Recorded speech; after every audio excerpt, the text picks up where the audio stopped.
मानस अमृत में आप सभी का स्वागत है। विक्रम बेताल कथा। विक्रम से बेताल का पहला प्रश्न इस वीडियो में सुना। जैसे ही राजा विक्रमादित्य ने बेताल के प्रश्न का जवाब दिया, बेताल ने कहा, राजा तू बोला, इसलिए अब मैं वापस उसी पीपल के वृक्ष पर जा रहा हूँ। इतना कह बेताल राजा की पीठ से उड़ा और उसी पीपल के वृक्ष पर उल्टा लटक गया जाकर।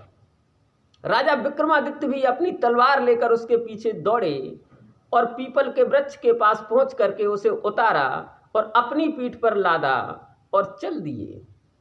अब रास्ते में बेताल राजा विक्रमादित्य को एक अन्य कहानी सुनाने लगा। राजा मना भी नहीं कर सकते हैं कि बेताल नहीं, मुझे कहानी नहीं सुननी है। इतना कहते ही वो बेताल फिर वापस पीपल के वृक्ष पर पहुंच जाएगा। मजबूरी थी कहानी सुनने की, तो बेताल कहानी सुनाने लगा। बेताल ने कहा, राजा विक्रमादित्य सुन, वर्धमान नामक राज्य में रूपसेन नामक एक राजा राज्य करता था। एक दिन उस रूपसेन के पास वीरभद्र नामक युवक आया। उसने कहा, राजा मुझे नौकरी चाहिए, आप मुझे कोई काम दें। राजा रूपसेन ने कहा, आप किस कला में माहिर हैं, आप क्या कर सकते हैं?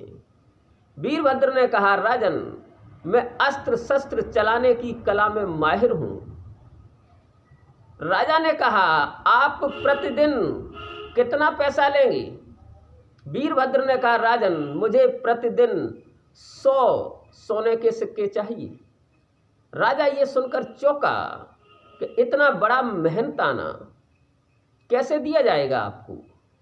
वीरभद्र ने कहा, राजन आप मुझे ये मेहनताना दें, मैं इतना काम भी करके दिखलाऊंगा।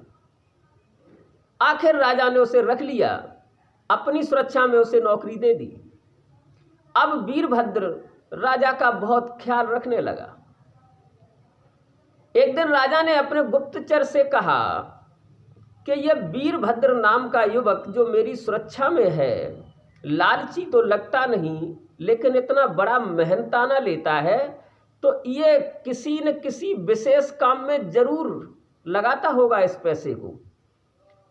आप इसका पीछा करिए और ये देखिए कि इन पैसों का वीरभद्र करता क्या है। वो गुप्तचर वीरभद्र के पीछे लग गया और उसने देखा कि वीरभद्र ने उन 100 सिक्कों में से 25 सिक्के गरीबों में बांट दिए, 25 सिक्के मंदिर में दान कर दिए और 25 सिक्के कोड़ी जैसे रोगियों को दे दिए और बाकी के 25 सिक्के ही अपने घर ले गया, बाकी के रास्ते में दान कर दिए। उस गुप्तचर ने ऐसा देखा और वापस लौट करके आया, राजा रूपसेन को बताया कि राजन वीरभद्र तो बड़ा भला और धार्मिक व्यक्ति है। उसने 25 सिक्के गरीबों में बांटे, 25 सिक्के मंदिर में दान किए, 25 सिक्के कोड़ियों को दे दिए और सिर्फ 25 सिक्के ही अपने घर पर ले गया है। यह सुनकर के राजा को बड़ी प्रसन्नता हुई।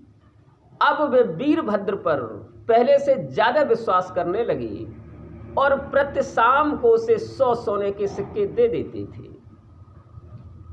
ऐसे जब कुछ समय गुजर गया तो रात का समय था। वीरभद्र राजा की सेवा में था, उनके पास खड़ा था। तो उस रात नगर से बाहर कहीं किसी स्त्री के रोने की आवाज आई। राजा रूपसेन ने कहा, वीरभद्र आप पता लगाइए ये कौन रो रहा है हमारे राज्य में। राजा की आज्ञा लेकर के वीरभद्र हाथ में तलवार लेकर के निकल पड़ा। राजा भी चुपचाप वीरभद्र के पीछे हो लिए। ये बात वीरभद्र को नहीं पता थी कि राजा रूपसेन भी मेरे पीछे आ रहे हैं। वो निडर निर्भीक कर्तव्य परायण वीरभद्र उस रोने की दिशा में आगे बढ़ता जा रहा था। आगे उसने देखा एक शमशान है, वहां पर एक स्त्री बैठी रो रही है। वहां वीरभद्र जाकर के पहुंचा और उसने कहा, क्या बात है, तुम क्यों रो रही हो, कौन हो तुम? उस स्त्री ने कहा, मैं इस राज्य की भाग्य लक्ष्मी हूँ। शनि देवता मुझे यहाँ से हटाकर और इस राजा को नष्ट कर देना चाहते हैं। जो राजा रूपसेन है उसे नष्ट भ्रष्ट कर डालना चाहते हैं। शनि देव की उस पर तीखी नज़र है, राजा रूपसेन पर। मुझे हटाना चाहते हैं और इस राज्य को नष्ट कर देना चाहते हैं और मैं जाना नहीं चाहती।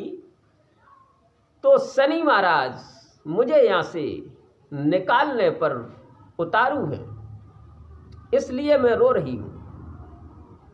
ऐसा सुनकर के वीरभद्र को बड़ा आश्चर्य हुआ कि जब राज्य की भाग्य लक्ष्मी चली जाएगी और शनि महाराज का प्रकोप हो जाएगा तो राज्य तो नष्ट हो ही जाएगा। और वो जो गरीबों की सेवा करता है, राजा के यहाँ नौकरी करके जो 100 सिक्के शाम को ले लेता है, वो भी नहीं ले पाएगा। गरीबों की कोड़ियों की सेवा भी नहीं हो पाएगी, तो बड़ा मुश्किल होगा। वीरभद्र ने कहा उस स्त्री से कि भाग्य लक्ष्मी जी, आप बताइए, क्या शनि महाराज के कोप से बचने का कोई उपाय है? स्त्री ने कहा, एक उपाय है। अगर कोई व्यक्ति अपने बेटे की बलि आज ही रात में महाकाली के मंदिर में चढ़ा दे तो शनि महाराज प्रसन्न हो जाएंगे। वो मुझे यहाँ से नहीं भगा पाएंगे, मैं यहाँ बनी रहूंगी और राजा और राज्य दोनों बच जाएंगे। बस यही उपाय है और कोई उपाय नहीं है। ऐसा कह वो स्त्री वहां से चली गई। बेताल ने कहा, राजा विक्रमादित्य, ऐसा सुन करके वीरभद्र के मस्तिष्क में एक विचार आया कि मैं अपने राज्य को और इस राजा को बचाऊंगा, भले ही इसके लिए मुझे अपने प्रिय बेटे की बलि चढ़ानी पड़े। पीछे राजा भी छुपा हुआ ये सब बातें सुन रहा था। वीरभद्र वहां से चला और अपने घर के पास पहुंचा। राजा भी उसके पीछे पीछे है। जब वीरभद्र अपने घर पहुंचा, उसने अपनी पत्नी को, बेटा बेटी को, सबको जगाया और ये घटना बताई और पत्नी से कहा कि राजा और राज्य की भलाई के लिए बेटे को बलिदान कर दो। बेटे से बात की, बेटा भी तैयार हो गया बलिदान होने के लिए कि कितना अच्छा रहेगा कि मेरे बलिदान से एक तो राज्य बचेगा, राजा बचेगा और मेरे बलिदान से देवी माँ प्रसन्न होंगी। मेरी किस्मत बड़ी अच्छी है, आप मुझे बलिदान कर दें। पत्नी बेटी सबको मना करके अपने साथ लेकर के वो रात में ही परिवार सहित मां काली के मंदिर की तरफ चला। बेताल ने कहा, राजा विक्रमादित्य सुन। जब राजा रूपसेन ने देखा कि वीरभद्र अपने परिवार के साथ अपने बेटे की बलि चढ़ाने काली मंदिर में जा रहा है, तो राजा रूपसेन भी उसके पीछे पीछे हो लिया। मंदिर में पहुंच करके वीरभद्र ने पहले काली मां की स्तुति की और अपने बेटे को सामने खड़े करके उसकी बलि चढ़ा दी। जैसे ही बेटे की बलि चढ़ाई, उसकी बेटी भी वहीं पास में खड़ी थी। वो अपने भाई की मृत्यु से वो बर्दाश्त नहीं कर पाई, बड़ी दुखी हुई और वहां पड़ी तलवार को उठा करके उसने अपनी गर्दन में मार लिया और वो भी वहीं खत्म हो गई। जब बेटा और बेटी को मरे पड़े हुए वहां देखा तो वीरभद्र की पत्नी इस हादसे को बर्दाश्त नहीं कर पाई और उसने भी वो तलवार उठाई, अपनी गर्दन में मार ली और वो भी वहीं खत्म हो गई। बेताल ने कहा, राजा विक्रमादित्य सुन। जब अपने बेटा बेटी पत्नी को मरा हुआ काली मंदिर में वीरभद्र ने देखा तो उसने सोचा परिवार खत्म हो गया, अब मैं ही क्या करूंगा, राजा और राज्य तो बच ही गए। उसने भी तलवार उठाई और अपनी गर्दन में मार ली, वो भी वहीं काली मंदिर में खत्म हो गया। पूरा परिवार जब वीरभद्र सहित खत्म हो गया और राजा विक्रमादित्य सुन, ये सारा नजारा राजा रूपसेन छुपे हुए देख रहे हैं। राजा रूपसेन को बड़ा आश्चर्य हुआ। वो अपने स्थान से निकलकर काली मंदिर में आ गए। उन्होंने देखा कि उनका नौकर उनके लिए और राज्य के लिए परिवार सहित बलिदान हो गया है, तो ऐसे वफादार नौकर के मारे जाने के बाद मैं ही जी करके क्या करूंगा? राज्य तो बच ही गया है, भाग्य लक्ष्मी ठहर चुकी है राज्य में, राज्य चलता रहेगा, मैं भी बलिदान हो जाता हूं। ऐसा सोच राजा वीरभद्र ने अपनी तलवार निकाली और जैसे ही अपने गर्दन में मारने वाले थे, मां काली प्रसन्न हुई, रूपसेन का हाथ पकड़ लिया और कहा, राजन तू बलिदान क्यों हो रहा है? उसने कहा, वफादार नौकर के मारे जाने के बाद अब मैं जीवित नहीं रह सकता। ऐसे नौकर कहाँ होते हैं राज्य में? देवी ने कहा, राजन मैं तुझसे प्रसन्न हूं, तू वरदान मांग ले। रूपसेन ने कहा, मां अगर आप प्रसन्न ही है मेरे ऊपर, तो ये मेरा नौकर वीरभद्र परिवार सहित जीवित हो जाए, ये वरदान दे दो।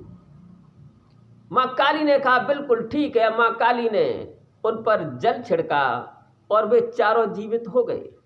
उन्हें आश्चर्य हुआ सामने राजा रूपसेन को देख करके, मां काली को देख करके। यहां पर बेताल ने अपनी कहानी खत्म की। बेताल ने कहा, राजन उसके बाद वे सभी राज्य में चले गए राजा रूपसेन के साथ, और रूपसेन ने अपने राज्य की ज्यादातर देखभाल वीरभद्र को सौंप दी, एक राजा के ही तरह उसे जिम्मेवारी दे दी। इतना कहकर के बेताल ने अपनी कहानी खत्म की और कहा, ओ विक्रम अब तू बता, उन सब में से बलिदान किसका ज्यादा महान था? वीरभद्र का, उसके बेटे का, उसकी बेटी का, उसकी पत्नी का, या राजा रूपसेन का? अगर तेरे दिमाग में उत्तर आ जाए और तू फिर भी नहीं बोलेगा, तो तेरे सर के 100 टुकड़े होकर अभी जमीन पर गिर जाएंगे। राजा विक्रमादित्य जानते थे कि मस्तिष्क में उत्तर तो आ गया है, और अगर नहीं बोलूंगा तो यहां मारा जाऊंगा, और बोलूंगा तो बेताल अभी यहां से भागकर पीपल के वृक्ष पर लटक जाएगा। उन्होंने सोचा, अगर ये भाग जाएगा तो मैं इसे दोबारा ले आऊंगा, मैंने वचन दिया है साधु को, इसको साधु के पास ले जाकर ही रहूंगा, मरने से अच्छा है इसके प्रश्न का जवाब दे दो। राजा विक्रमादित्य ने कहा, बेताल सुन, उन सभी बलिदानों में से राजा रूपसेन का बलिदान ज्यादा महान था। बेताल ने कहा, वो कैसे? क्या वीरभद्र का बलिदान महान नहीं था? विक्रमादित्य ने कहा, बिल्कुल वीरभद्र का बलिदान महान था, बड़ा प्रशंसनीय है, लेकिन वो उसके कर्तव्य के लिए था, अपने राज्य को बचाने के लिए था। उसके बेटे का बलिदान जो था, पिता की बात मान करके, पिता की आज्ञा मान करके, इस कारण से था। बेटी का बलिदान अपने भाई को मरा हुआ देख करके दुख से था। उसकी पत्नी का बलिदान बेटा और बेटी को, दोनों को मरा हुआ देखकर इस दुख से हुआ, और वीरभद्र का बलिदान उन तीनों के मरने से हुआ। उन चारों का बलिदान किसी न किसी कारण से था, कर्तव्य से था या एक दूसरे के प्रति प्रेम से था। लेकिन राजा रूपसेन जो मरने जा रहे थे, उन्हें क्या जरूरत थी कि नौकर के प्रति अपने प्राण दें? नौकर तो वफादार होते ही हैं और होने चाहिए, लेकिन एक नौकर के मरने से राजा को मरने की क्या जरूरत थी? तो वहां पर जो रूपसेन अपना बलिदान करने जा रहे थे, वो सबसे महान था। ऐसा उत्तर सुनकर के बेताल ने कहा, राजा विक्रमादित्य तू वास्तव में बुद्धिमान और न्यायी राजा है, बिल्कुल सही उत्तर दिया तूने, लेकिन तू भूल गया, तू बोला अब मैं वापस उड़ करके उसी पीपल के वृक्ष पर जा रहा हूं। ऐसा कह करके बेताल वहां से उड़ा और उसी पीपल के वृक्ष पर जाकर उल्टा लटक गया। राजा विक्रमादित्य ने भी प्रतिज्ञा की थी कि इस बेताल को साधु के पास वो पहुंचा कर रहेगा। वो भी फिर उसके पीछे भागा और उसे पीपल के वृक्ष से नीचे उतारा, अपने कंधे पर डाला और लेके चल दिया। रास्ते में बेताल विक्रमादित्य को एक और अन्य कहानी सुनाने लगा। वो कहानी क्या है, उसमें वो अंत में क्या प्रश्न पूछेगा, इसे हम अगले वीडियो में देखेंगे।